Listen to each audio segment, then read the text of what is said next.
हिमालय की गोद में है तिब्बत और तिब्बत के सुदूर भीतरी हिस्से में बसा था वह गांव जिसमें आज एक परिवार खुशियों से डूब उतर आ रहा था। उन्हें यह अंदेशा भी नहीं था कि उनके सर पर मौत तांडव कर रही है। वास्तव में उस परिवार के मुखिया की बेटे की आज शादी थी। वे इतने खुश थे कि उन्होंने उस छोटे से गांव से कम 90 लोगों को अपने यहाँ निमंत्रण देकर बुलवा लिया था। वहां पर मंगल गीत गाए जा रहे थे, सभी हर्षोल्लास से झूम रहे थे। लेकिन इस खुशी वाली जगह से मात्र थोड़ी ही दूर पर एक 16 वर्षीय लड़का क्रोध और दृढ़ता के प्रतिमूर्ति बना हुआ तांत्रिक क्रियाओं में व्यस्त था। उसके कमरे में एक रहस्यमय शांति थी। अंधेरा था, सामने कुछ पुतले रखे हुए थे और एक दीपक जल रहा था। लड़के की आंखें बंद थीं और चेहरे की नसें क्रोध के मारे खींची हुई थीं। वह लगातार अपने होठों से एक मंत्र बुदबुदा आता जा रहा था। जैसे जैसे समय बीतता गया, उसके मंत्रों को बुदबुदा की गति भी तेज होती गई। उसकी आवाज भी फुसफुसाना में बदल गई। वह लड़का बार बार एक ही मंत्र पढ़ता और फिर मुंह से कुछ ऐसी क्रियाएं करता जो कि हम लोगों के समझ से बाहर हैं। ऐसा करते हुए थोड़ी देर बीता कि वहां बाहर अचानक से बादल घूमने लगे। जहां पर विवाह हो रहा था वहां चारों तरफ काले बादल घिराए और फिर अचानक से बादलों से ओले बरसने लगे। ये ओले सामान्य से बहुत अधिक बड़े थे। एक ओला जिस पर भी पड़ जाता उसके प्राण पखेरु उड़ जाते। देखते ही देखते बिना संभलने का मौका दिए उन ओलों ने उन सभी 90 लोगों को मौत के घाट उतार दिया। यहाँ लोग एक एक करके जानवर की तरह मर रहे थे और वहां कमरे में बैठा हुआ वह 24 वर्षीय तांत्रिक खुशियां मना रहा था। उसके चेहरे पर एक एक मौत मानव सदियों का सुकून दे रही थी। कौन था वह तांत्रिक? वह तांत्रिक था मिलारेपा। मिलारेपा का नाम आज भी तिब्बत में बहुत जाना पहचाना नाम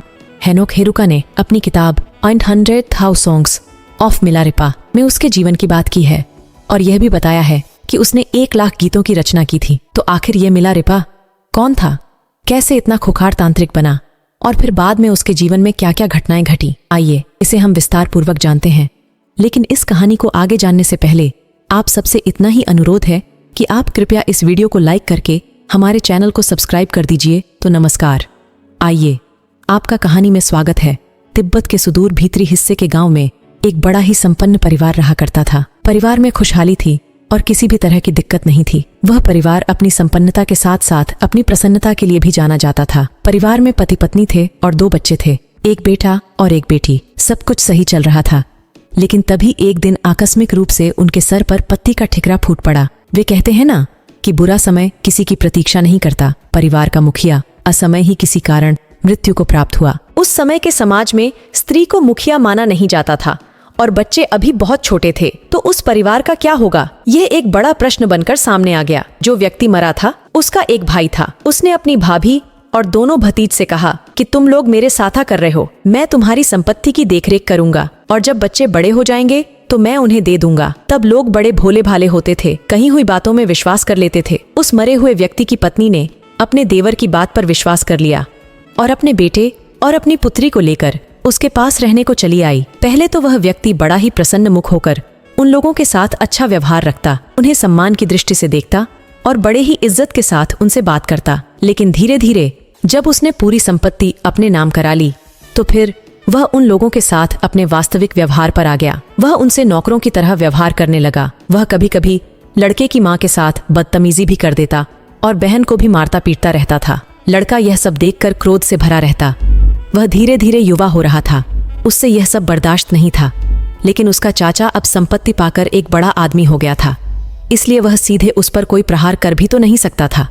वह एक छोटा सा बच्चा ही तो था। आखिर जैसे जैसे उसकी अवस्था बढ़ने लगी वह हमेशा ही चाचा से बदला लेने की सोचने लगा। 13 वर्ष की आयु में उसे तंत्र मंत्र के बारे में पता चला। उसे यह पता लगा कि यदि कोई तंत्र साधना कर ले तो बिना सामने आए ही अपने प्रतिद्वंदी को मार सकता है, उसे पराजित कर सकता है।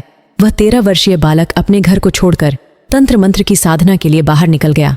वह 3 वर्षों तक भटकता रहा, अनेक तांत्रिकों के पास गया और सबसे कुछ न कुछ सीखता ही गया। उसने दृढ़ प्रतिज्ञा कर रखी थी, उसके मन में कुछ कर गुजरने की लालसा थी, इसलिए 3 वर्षों में उसने बहुत सारी सिद्धियां प्राप्त कर ली। जब 23 वर्ष का वह बालक सिद्धियों को प्राप्त कर अपनी माता और बहन को बचाने के लिए वापस आया तो उसे पता चला कि इस चाचा के अत्याचार से उसकी माँ और उसकी बहन दोनों ही स्वर्ग से धार गई हैं। अब इस बालक के क्रोध का पारावार नहीं रहा। एक तो यह दुख कि मेरी संपत्ति इस चाचा ने हथिया ली है और दूसरा ये किसने मेरी माँ और बहन को तड़पा तड़पा कर मार डाला, मैं वहां पर उपस्थित भी नहीं था। यह एक तीसरा दुख था। बालक के मन में क्रोध के बीज तो पड़ ही चुके थे।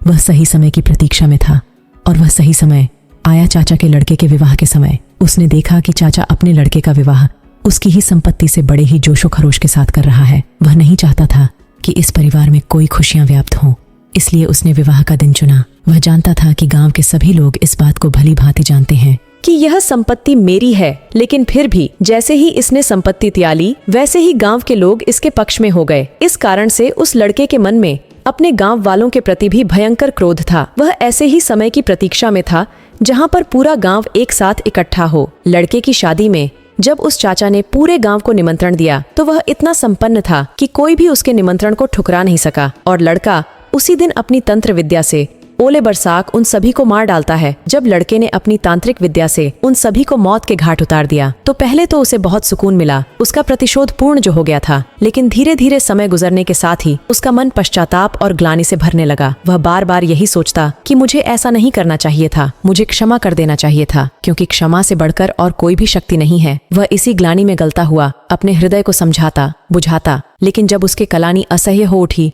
तो वह उचित गुरु की तलाश में निकला। वह अध्यात्म को पाना चाहता था। तंत्र विद्या में उसे सुकून नहीं मिल रहा था, उसे आध्यात्मिक शांति की तलाश थी। वह दर दर भटकने लगा, उसे कोई भी रास्ता नहीं सोच रहा था। इसी भटकन के दौरान उसे एक व्यक्ति ने मारपा के बारे में बताया कि वही उसकी मदद कर सकता है। मारपा के बारे में खास बात यह थी कि वह 3 बार भारत की यात्रा कर चुका था। वह मशहूर गुरु नरोपा का शिष्य था। उससे उसने कई तरह की शिक्षा प्रणालियां और लिखित ज्ञान सीखे थे। उसे उसने तिब्बत भाषा में अनुवाद भी किया था, जिससे कि उसे वहां पर अनुवादक भी कहा जाने लगा था। ये सब जानकर वह बच्चा मारपा की खोज में निकल पड़ा। वह प्रसिद्ध तांत्रिक लड़का और कोई नहीं बल्कि मिलारेपा था, जिसके बारे में तिब्बत में आज भी लोग खुलकर बातें करते हैं। जब मिलारेपा उस शहर के पास पहुंचा जहां मारपा रहता था तो उसे कुछ बच्चे मिले। उसने उनसे पूछा कि वह अनुवादक मारपा कहाँ है। एक बच्चे ने कहा, मेरे साथ आओ, मैं जानता हूँ कि वह कहाँ है। बच्चा उसे एक खेत में लेकर गया जहाँ मारपा जमीन जोत रहे थे। मिलारेपा को देखकर मारपा ने जमीन जोतना बंद कर दिया और उसे देसी शराब देते हुए कहा, इसे पी लो और फिर जमीन जोतने के काम में लग जाओ।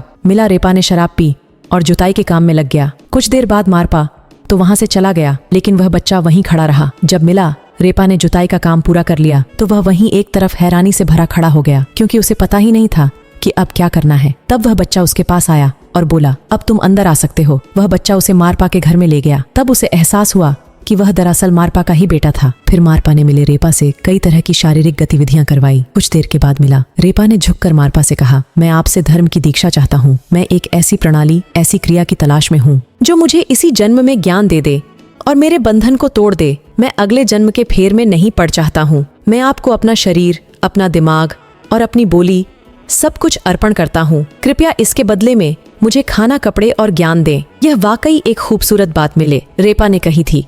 जो लोग अक्सर मारपा के पास जाकर यह कहते थे कि हम अपनी आत्मा देते हैं, वह वास्तव में गलती करते थे। आखिर जो आपकी है ही नहीं, उसे देना तो बहुत ही आसान है।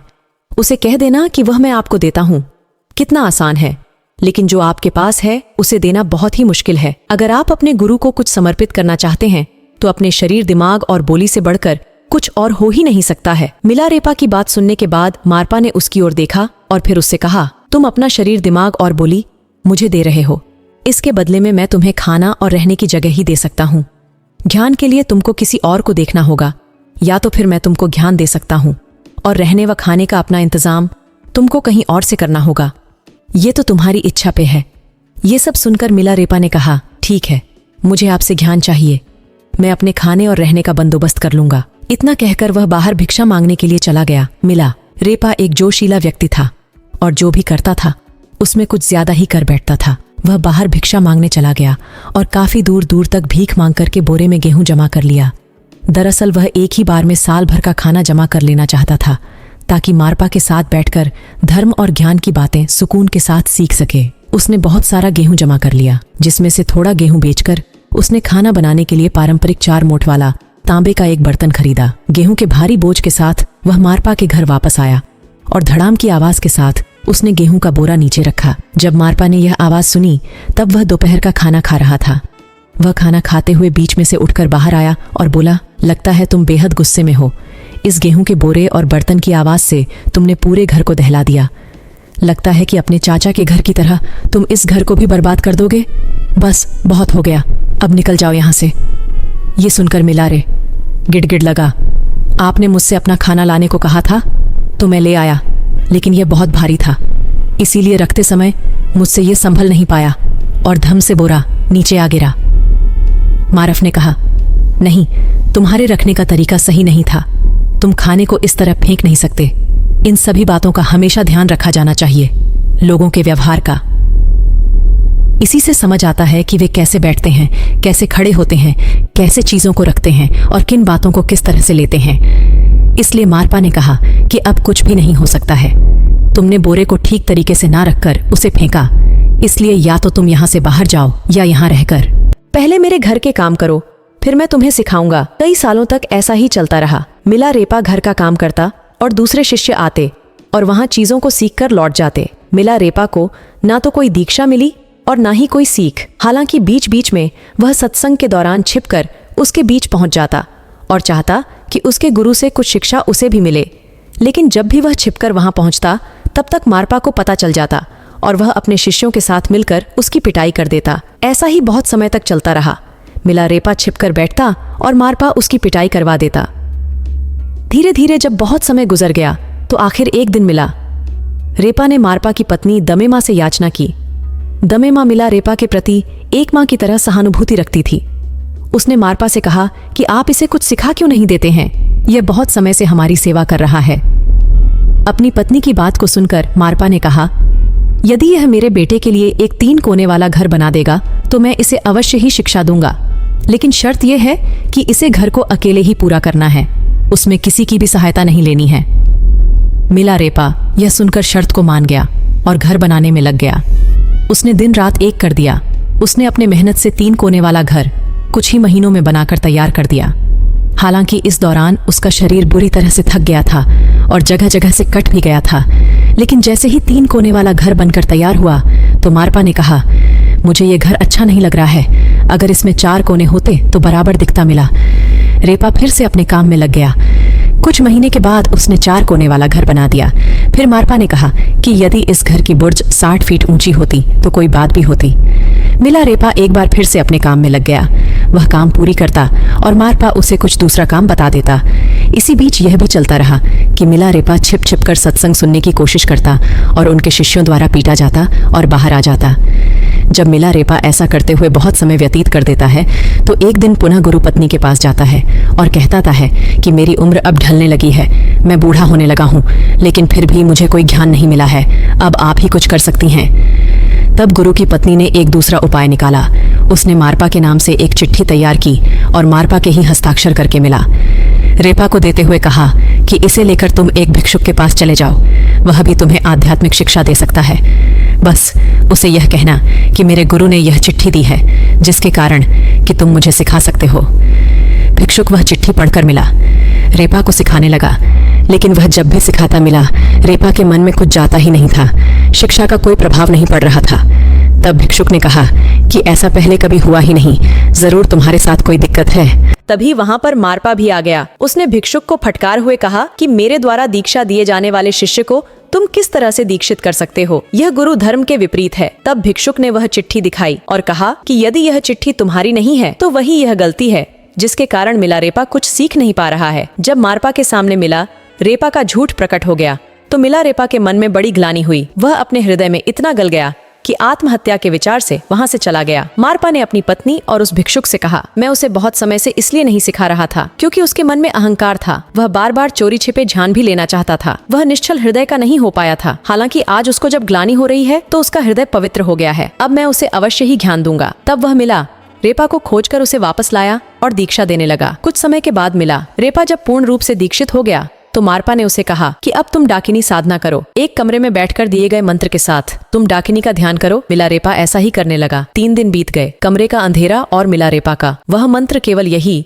2 लोग उसके साथ ही थे। मंत्र पढ़ते हुए वह बार बार डाकनी का ध्यान करता। तीसरे दिन के अंतिम प्रहर में डाकनी वहां पर प्रकट हुई। कुछ लोग कहते हैं कि स्वप्न में आई, लेकिन जो भी था डाकनी मिला रेपा से बात करने लगी। मिला रेपा से बात करते हुए डाकनी ने कहा कि तुमने गुरु मारपा से कहो कि उसके पास जो पूरी शिक्षा है, जो आखिरी शिक्षा है, वह भी तुम्हें दे दे। तुम्हारी शिक्षा में केवल एक कमी है जिससे कि तुम पूर्ण अभी नहीं हुए हो। मिला रेपा डाकनी की बात सुनकर अपने गुरु के पास गया और वहां पर जाकर उसने कहा कि गुरुदेव, आपने मुझे एक शिक्षा तो दी ही नहीं। डाकिनी कह रही हैं कि तुम्हारे पास एक शिक्षा का अभाव है। यह सुनकर मारपा ने कहा कि मैंने जितनी भी शिक्षाएं पढ़ी हैं वह सब तुम्हें समर्पित कर दे हैं। मेरे पास ऐसी कोई शिक्षा नहीं है जो मैं तुम्हें दूं, लेकिन डाकनी की बात गलत तो हो नहीं सकती। जरूर इसके पीछे कोई ना कोई कारण होगा, इसलिए हमें अपने गुरु के पास चलना चाहिए। ये कहकर मारपा मिला। रेपा को लेकर भारत में नरोपा के पास चला आया। नरोपा मारपा के गुरु थे और पहुंचे हुए आध्यात्मिक व्यक्ति थे। नरोपा ने जब मिला रेपा और उसके गुरु की बात सुनी तो नरोपा बड़े प्रसन्न हुए और उन्होंने वह आखिरी विद्या मिला रेपा को दी। उसके बाद नरोपा ने मारपा से कहा कि तुम पढ़ने में बहुत अच्छे थे, तुम में भी आध्यात्मिक शक्तियां हैं, लेकिन मिला रेपा जितना दृढ़ता तुम्हारे अंदर नहीं है, इसी कारण मैंने तुम्हें आखिरी विद्या नहीं दी थी। मुझे योग्य शिष्य की तलाश थी और वह योग्य शिष्य मिला। रेपा निकला। कहते हैं कि उसके बाद से मारपा, जो कि अधिक वृद्ध था, वह मिला। रेपा का शिष्य बन गया, यानी कि जो पहले गुरु था वह शिष्य बन गया और मिला। रेपा भारत से अध्यात्म की पूरी शिक्षा लेकर वापस तिब्बत चला आया। फिर उसने तंत्र मार्ग को छोड़कर के गीत लिखे, संत कवि बना और भक्ति में लीन हो गया। तसंगनोक हेरुका की किताब एंजॉ थाउ सॉन्ग्स ऑफ मिला। रेपा इस बात की पुष्टि करती है कि मिला। रेपा ने अपने जीवन में 1 लाख गीतों की रचना की थी, इस कारण उसे संत कवि कहा जाने लगा। लाइफ ऑफ मिला रेपा किताब में भी मिला रेपा के गीतों का वर्णन है। तो दोस्तों, ये एक ऐसी कहानी थी जिसमें एक तांत्रिक तंत्र विद्या के ऊपर आध्यात्म साधना को तरही देता हुआ अपना जीवन पूर्ण करता है। कैसी लगी आपको यह कहानी? हमारे कमेंट बॉक्स में अवश्य बताइएगा। मिलते हैं अगले वीडियो में अगली प्रस्तुति के साथ। तब तक के लिए नमस्कार।